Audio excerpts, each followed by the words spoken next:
Hello नमस्कार। यहाँ सम्पूर्ण मेरो है जति पनि यो च्यानल हेर्नुहुन्छ है तपाईँहरूलाई एउटा सानो सन्देशमूलक एउटा भिडियो बनाउनु गइरहेको छु। यो चाहिँ नेपालको है कपिलवस्तु जो एन्सेन्ट सिटी अफ नेपाललाई कपिलवस्तु भनेर जुन चिन्हित गरिन्छ है र आज यहाँनिर तिलारकोट भन्दो रहेछ है र यहाँनिर मैले आज हाम्रो यो सिक्किम निवासी सबै सिक्किमको टोली ग्रुपलाई चाहिँ लिएर मैले यहाँनिर आएको थिएँ है र यहाँलाई चाहिँ अब अलिकति यहाँनिर चाहिँ उहाँले अलिकति यस यहाँको विषयमा अलिकति चर्चित सुनाइरहनु भएछ। यो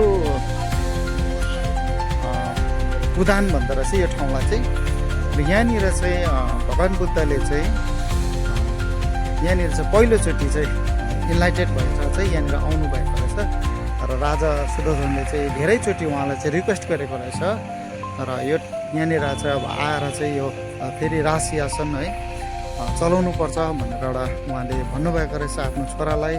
तर उहाँ त बुद्धत्व प्राप्त गरिसक्नु भएको थियो है र उहाँले यो कुरोलाई चाहिँ इन्कार गर्नुभएको छ र धेरै नै उहाँको मन्त्री है धेरै नै सबैलाई यहाँ पठाएको थियो रहेछ। यहाँनिर चाहिँ आएर चाहिँ फेरि यहाँनिर चाहिँ एउटा धर्म देशना गरिदिनु भन्दा चाहिँ हुन्छ भनेर चाहिँ भगवान् बुद्ध चाहिँ यहाँनिर आउनु भएको रहेछ र पहिलोचोटि यहाँनिर आउँदा चाहिँ यो जुन देख्दैछ भग्नावशेष है यहाँनिर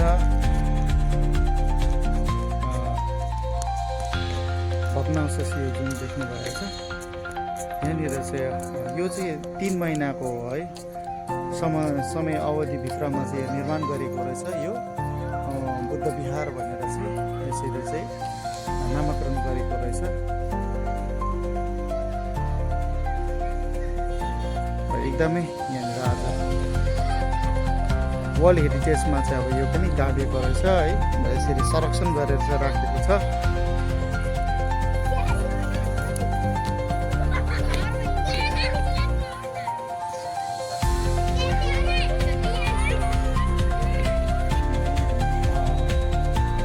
यस्तो छ यो उदानको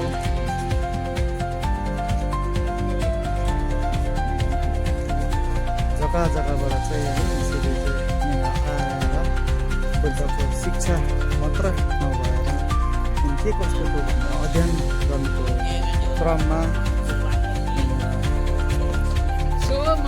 बाहिरबाट पनि आउनुभएको छ। म्यानमारबाट आउनुभएको रहेछ उहाँहरू।